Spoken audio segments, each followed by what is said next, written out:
seperti yang diberikan, dan kemudian teman-teman tadi dari kelompok A itu kan tema spesifiknya itu kan membahas ya soal money politik, hate speech, ujaran kebencian, politik identitas, dan apalagi dan soal hoax dan disinformasi. Mungkin dipaparkan ya slide atau bagaimana, Mbak? Tampilkan di layar. Di layar itu. Di slide. Di kelompok.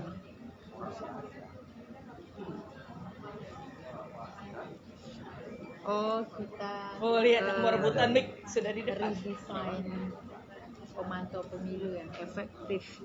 Pimpinannya ini kan 3 orang situ. Pak, Pas itu loh. Pak, Jangan rebutan mic. Jangan rebutan mic.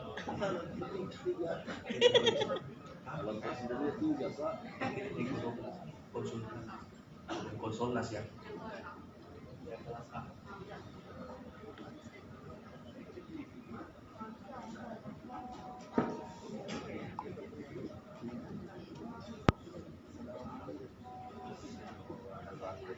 Baik. Jadi tadi itu kita lebih banyak diskusi, ada beberapa variabel dari 3 isu besar itu, soal politik uang, ujaran kebencian dan politisasi sara, serta hoax dan disinformasi. Dan seperti kita tunggu teman-teman panitia tampilkan slide-nya, sebenarnya ada beberapa pertanyaan yang kemudian tadi teman-teman kelompok A itu mendiskusikan itu. Jadi tadi sempat juga ada 3 kelompok dan kita bahas sama soal 3 isu itu. Jadi soal kita tadi sempat mapping aktor, misalnya kita bicara dalam konteks politik uang, misalnya siapa-siapa aktor yang terlibat gitu, yang terlibat dalam money politik selama ini. Jadi di situ ditulis jawabannya ya. Jadi ada pertanyaannya itu soal aktor yang selama ini melakukan politik uang, yang melakukan tindakan politisasi sara dan serta hoax. Dan ada beberapa misalnya di politik uang itu, misalnya kita list ada partai politik, ada calon anggota legislatif, ada tim pemenang, tim sukses, bahkan konstituen yang tercatat di dalam DPT, penyelenggara pemilu, pihak swasta, BUMN dan tokoh masyarakat, bahkan tokoh adat sekalipun itu melakukan money politik. Terus tantangannya soal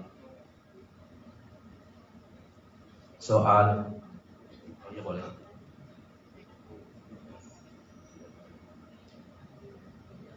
Saya silakan dulu di Mbak. Oke, tadi Assalamualaikum warahmatullahi wabarakatuh. Saya Dina dari kelompok A. Tadi sudah diskusi mengenai politik uang ya dalam pemilu dan hoax dan ujaran kebencian. Ya, kita bagi menjadi 3 bagian, dan saya kebetulan kelompok saya mendiskusikan mengenai politik uang. Jadi kesimpulannya sudah ditulis mengenai klaster isunya politik uang, yang kalau pertanyaannya siapa aktor yang sudah melakukan atau potensial melakukan politik uang, ya. Lalu kami punya jawabannya, itu partai politik, calon anggota legislatif, tim sukses, konstituen yang tercatat di dalam DPT, penyelenggara pemilu, pihak swasta dan BUMN, tokoh masyarakat, tokoh adat. Itu juga bisa. aktor yang sudah melakukan atau potensial ya melakukan politik uang. Tantangannya ya, masyarakat menganggap politik uang sebagai tradisi, kurang efek jerah penindakan politik uang, pendidikan politik rendah, warga takut melapor, pemberi politik uang tidak terdaftar sebagai tim kampanye atau pelaksana kampanye, dan sulitnya mengumpulkan bukti. Rekomendasinya, aplikasi pelaporan pemantau pemilu yang memudahkan masyarakat dan pemantau perlu dimaksimalkan dan disosialisasikan kepada masyarakat.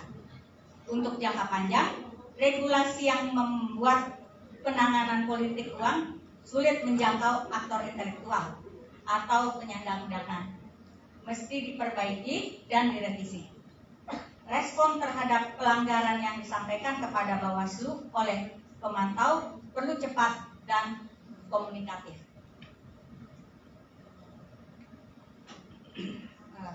Modusnya ya dalam politik uang itu ya.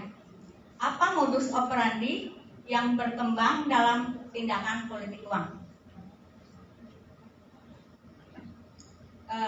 Modusnya itu macam-macam ya. Di sini kita sudah mengumpulkan bantuan sembako, bisa berupa bantuan sembako, bahan kampanyenya kan sudah ditetapkan kita tidak boleh lebih dari 100.000 nih. Bahan kampanyenya lebih dari 100.000 rupiah, termasuk juga ada fresh money, mengumpulkan KTP untuk dijadikan sasaran politik uang, jadi maksudnya dibeli gitu ya suaranya, suap pendaftaran caleg, pengamanan, penyalahgunaan kewenangan, suap pada penyelenggara untuk mengurangi dan menambah suara, tertutupnya informasi dan nepotisme dalam rekrutmen penyelenggara, mobilisasi aparatur pemerintah, mobilisasi karyawan, politik uang e-wallet, penyalahgunaan bansos dan program BUMN, bantuan misalnya bantuan semen, sedekah juga bisa, pendamping PKH memberi bantuan disertai citra diri peserta pemilu, pemberian mobil gratis, ya. Klaim caleg untuk meningkatkan partisipasi masyarakat dengan memberikan paspor, politik uang di TPS, ya. Partai punya target dana hibah setelah jadi, pemberian kupon, voucher dan uang digital, pendanaan politik bersumber dari produk hukum yang memudahkan pelaku usaha, badut, konten penyebar hoax, juga konsolidasi antara pemantau pemilu, Bawaslu perlu diperkuat. Selain itu, respon Bawaslu terhadap modus operandi pelanggaran yang selalu berkembang juga perlu lebih cepat, adaptif, dan fleksibel. Termasuk juga meyakinkan aparat penegak hukum lainnya untuk lebih adaptif terhadap praktik politik uang. Pemantau perlu memfokuskan 5W plus 1H terhadap setiap informasi dugaan pelanggaran politik uang. Menyerahkan bukti awal yang mendukung dugaan pelanggaran dan melaporkan dengan segera kepada Bawaslu. Ya, demikian tadi yang saya bahas tadi, dan bisa dilanjutkan lagi oleh Pak Uci mengenai hoax dan ujaran kebencian. Baik, terima kasih. Untuk hoax dan ujaran kebencian, kalau hoax kan kita tadi sudah seperti pemetaannya sama dengan money politik, soal siapa aktornya, soal apa modus operandinya, soal analisa regulasinya apa, dan strategi advokasi dan pemantauan. Kalau di dalam konteks hoax, kita bisa lihat bahwa mapping aktor kita tadi dalam diskusi bahwa siapa yang sangat potensial dalam melakukan kejahatan hoax dalam konteks elektoral hari ini.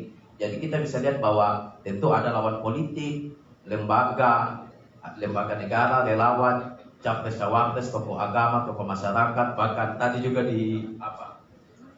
diidentifikasi juga bahkan bisa tapi oknum. Aku katanya teman-teman tadi, pihak yang memiliki kepentingan tertentu, penyelenggara pemilu, perusahaan ya sektor swasta, khususnya penjalannya media, aparatur negara dalam menyebarkan isu tentang kandidat tertentu atau dalam konteks demobilisasi. Terkait dengan tantangannya itu ya hoax menyebar dengan sangat cepat ya. Ya apalagi dalam konteks era digitalisasi ini kan tidak bisa dipungkiri bahwa dia sudah sangat aksiomatis, tidak bisa dibantai itu dalam konteks hoax itu dia cepat menyebar dan bahkan dalam konteks media mainstream pun begitu. Dan untuk rekomendasinya memang pemantau pemilu memang perlu menyiapkan mekanisme kontrarasi. Jadi kalau hegemoni, kalau hoax itu perspektifnya dia hegemoni, maka kita lakukan kontra hegemoni kira-kira begitu. Dan perlu menyiapkan mekanisme kontrarasi dan memaksimalkan kanal cek fakta yang tentu diakui kredibilitasnya. Dan beberapa di antaranya juga seperti Jaringan Awasi Pemilu yang notabene milik Bawaslu sendiri, cek fakta di teman-teman Mafindo, cek fakta milik Aliansi Jurnalis Independen juga, dan organisasi-organisasi lainnya yang tentu kredibel. Dan tentu setiap dugaan pelanggaran pemilu juga perlu dilaporkan dengan cepat kepada Bawaslu dengan memastikan apa ya, coba bisa next slide-nya. Memastikan jadi mekanismenya bisa kita pakai 5W1H. Mungkin udah bisa kembali lagi. Oke. Dan kita juga lihat modus operandinya itu kita bisa lihat dia melalui grup WhatsApp. Jadi kebanyakan medsos ya, bisa melalui tim kampanye, bisa agenda silaturahmi, entah dia sifatnya formal maupun non formal ya. Dan tentu ada kontrol media, buzzer dan lainnya. Dan kalau kita lihat analisa regulasinya itu di pasal 45A ayat 1 Undang-Undang ITE.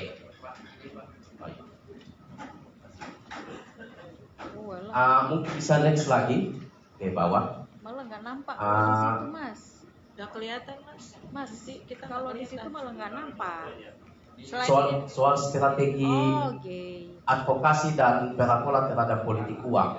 Jadi tadi dalam diskusi kita memang pola strategi pemantauan dengan strategi advokasi itu memang dua hal yang berbeda. Kalau kita lihat soal strategi advokasi dan terkait dengan perakulan terhadap hoax misalnya, terhadap hoax itu ya pertama kita bisa lakukan counter isu dalam itu kan. Kalau dalam advokasi itu ada kerja-kerja yang sifatnya non litigasi. Misalnya kita counter isu melalui kampanye anti hoax dan lain sebagainya dalam pemilu, dan juga kita bisa cek fakta seperti di Jaringan Awasi Pemilu, dan tentu juga ada pelaporan terhadap lembaga yang berwenang dan sosialisasi kepada masyarakat. Sosialisasi kepada masyarakat ini soal, karena konteks gerakan advokasi sebenarnya soal pendidikan pemilu, pendidikan politik terhadap masyarakat itu kan merupakan kerja-kerja advokasi sebenarnya. Dan tentu seperti pendidikan anti hoax dalam pemilu dan lain sebagainya itu penting. Kembali ke isu terakhir soal ujaran kebencian. Dari analisa kita soal aktor yang terlibat itu sebenarnya hampir sama dengan hoax. Misalnya lawan politik, tim pemenangan, tokoh masyarakat, buzzer, bahkan ASN dan aparatur pemerintah desa, publik dan lain sebagainya. Dan modus operandinya itu kita bisa lihat soal tentu ada media sosial, ada mobilisasi massa, ya, penggunaan isu sara dan penggunaan media lokal juga gitu. Bahkan penggunaan diksi negatif juga itu kayak ada diksi-diksi yang maknanya peyoratif yang untuk melakukan ujaran kebencian mungkin di lawan politik dan lain sebagainya. Dan analisa regulasinya kita bisa lihat di pasal 280 ayat 1 huruf C dan D junto pasal 521 Undang-Undang 7 2017 Undang-Undang Pemilu dan pasal 45A ayat 2 Undang-Undang ITE. Dan soal strategi advokasinya terhadap konteks ujaran kebencian atau hate speech ya, memang kita perlu pemetaan wilayah rawan berbasis indeks kerawanan pemilu. Misalnya dan kita juga perlu lihat pengalaman pemilu 2019, misalnya ada wilayah mana yang rentan dengan ujaran kebencian terjadi, ya itu harus menjadi pemetaan khusus lah untuk dipantau. Dan tentu kita koordinasi dengan Bawaslu, bahkan dengan media dan pihak-pihak terkait dalam pembuatan laporan sebagai bahan evaluasi. Dan ya saya menganggap bahwa strategi advokasi itu kita konsolidasi ini adalah bentuk gerakan advokasi. Dan kita konsolidasi menyatukan gagasan perspektif kita melihat ya politisasi sara ujaran kebencian sebagai satu kontradiksi pokok di dalam setiap momen elektoral itu penting. Kita perlu penting konsolidasi. Itu juga merupakan strategi advokasi dan melakukan pendidikan pemilih ya, pendidikan politik tadi itu terkait dengan tolak ujaran kebencian dan tentu kampanye. Kan kita kampanye soal anti politik uang, anti ujaran kebencian dalam momen-momen pemilu itu sebenarnya merupakan gerakan atau strategi bagian dari strategi advokasi sebenarnya. Dan tantangannya soal isu ini, ya memang kita bisa lihat bahwa aktor yang terlibat itu memang banyak, serta dia masih luas ya, dan karena arus informasi ini beredar membuat masyarakat mudah terkooptasi, dia mudah terjebak, mudah mengikuti arus ujaran kebencian yang diproduksi oleh oknum-oknum tertentu. Dan memang pada saat isu ujaran kebencian ini dia tentu diikuti dengan politisasi sara. Apalagi dalam konteks hari ini ya hegemoni mayoritas, soal mental mayoritarisme kita ini kan menjadi satu hal yang problematis setiap pemilu elektoral. Dan pola-pola ini sebenarnya kita bisa lihat soal hegemoni mayoritas sekarang membuat dan memerangi ujaran kebencian, politisasi sara dan menjadi sangat sulit pada momen pemilu. Ini memang satu hal yang memang dia terjadi setiap siklus 5 tahunan setiap momen elektoral. Dan untuk rekomendasinya, tentu pendidikan politik kepada masyarakat itu masih menjadi pilihan terbaik. Perlu terus dilakukan agar memang kita tidak mudah terpancing, masyarakat tidak mudah terpancing pada politisasi sara dan ujaran kebencian. Dan tentu metodologi soal pendidikan politik ini perlu adaptif, dia perlu perlu menyasar kelompok-kelompok marginal, kelompok-kelompok masyarakat adat, kelompok perempuan, kelompok disabilitas. Jadi kelompok-kelompok rentan juga perlu disasar soal pendidikan politik, soal anti politik uang, soal anti hoax, soal anti ujaran kebencian. Jadi memang perlu adaptif dengan konfigurasi pemilih dan budaya yang hidup di tengah masyarakat kita hari ini. Dan jika terjadi ada pelanggaran, maka pelaporan ke Bawaslu perlu dilakukan segera. Jadi kerjanya itu memang dia kalau dalam konteks jurnalis itu ada namanya kerja-kerja fungsional dan dia kerja up to date terus gitu. Jadi dia tanpa jeda kalau setiap ada temuan lapor ke Bawaslu, setiap ada temuan lapor ke Bawaslu. Mungkin begitu ya teman-teman sekalian, dan saya kembalikan ke moderator ya. Terima kasih. Assalamualaikum warahmatullahi wabarakatuh.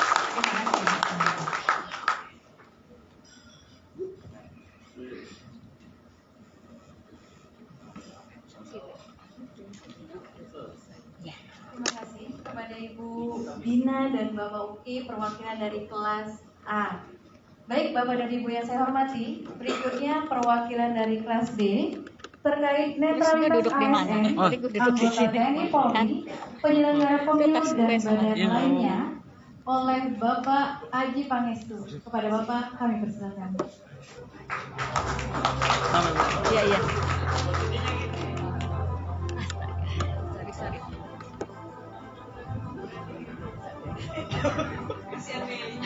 Masih bolak-balik. Rebutan kursi ya. Rebutan mic saja. Kata yang nanti sudah masuk.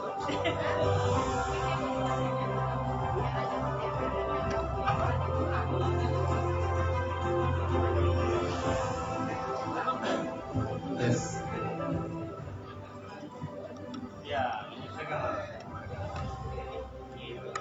Nah, kita selesai dulu ya sesi berikutnya, dilanjut.